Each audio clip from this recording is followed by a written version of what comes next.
Salut, c'est Facuzone. La recette du bonheur ultime est sûrement le truc le plus secret de notre univers, et ce, bien avant l'élément qui prouverait l'existence d'un dieu ou d'une possible forme de vie extraterrestre. Moi, cette recette, je l'ai pas. Mais peut-être qu'en coupant des vraies études scientifiques sur le sujet, on devrait pouvoir bricoler un truc. Numéro 1, boire de la bière. Alors oui, on en a déjà parlé dans une autre vidéo, mais le goût de la bière rendrait heureux et sympathique.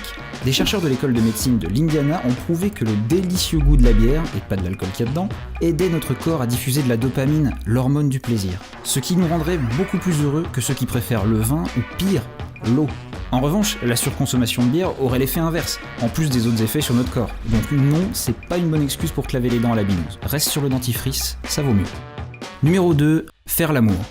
Bon, on va pas se mentir, je suis absolument pas surpris par les résultats de cette étude. Qui a montré qu'on était plus heureux lorsqu'on avait une vie sexuelle épanouie. Et aussi qu'on était plus heureux lorsqu'on avait l'impression d'en faire plus souvent que notre voisin. Ouais, l'eau ça mouille, le feu ça brûle, on a compris, on passe à la suite. Numéro 3, dormir à deux.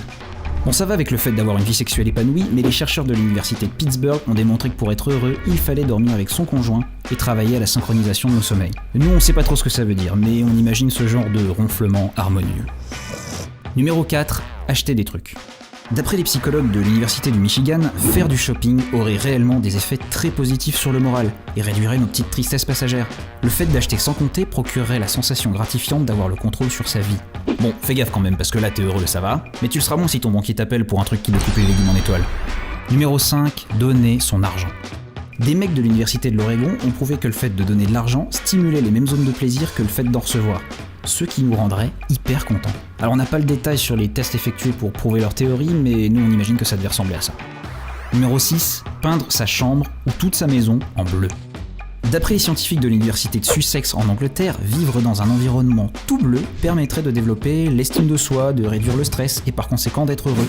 Apparemment pour nos ancêtres de la préhistoire, c'était la couleur du ciel de la fin de journée et surtout la bonne grosse nuit de sommeil qui vient avec. Ouais, bof l'explication.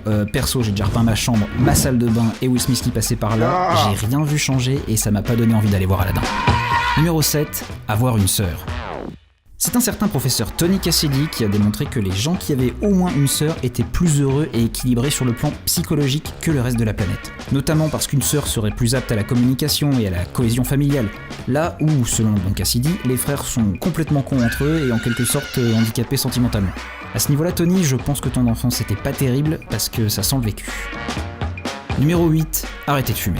Une étude britannique a prouvé que le fait d'arrêter le tabac doperait le moral au moins autant qu'une cure d'antidépresseurs.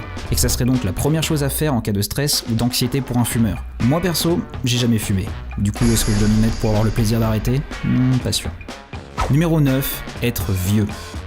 On imaginait les vieux malheureux comme des pierres, attendant sagement d'y passer en jouant tranquillou au golf ou en mangeant des griotines devant Question pour un champion, mais apparemment pas du tout. Selon une étude réalisée par Via Voice, 84% de nos seniors s'estimeraient heureux comme Jaja, parce qu'ils se sont dispensés de leurs anciennes responsabilités d'adultes actifs. Ah ouais, pas con.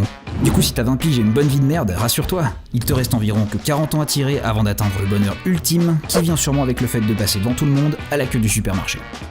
Voilà, c'est la fin de la vidéo. Je sais pas si c'est une bonne recette du bonheur, mais j'ajoute un dernier petit conseil avant de partir, c'est cadeau, ça fait plaisir. Dis-toi bien que dans la vie finalement tout n'est pas si grave, notamment parce qu'on vit tous sur une boule de terre qui se déplace à 110 000 km/h dans un espace infini, que tes problèmes sont surmontables et ça devrait aller. Allez, à bientôt.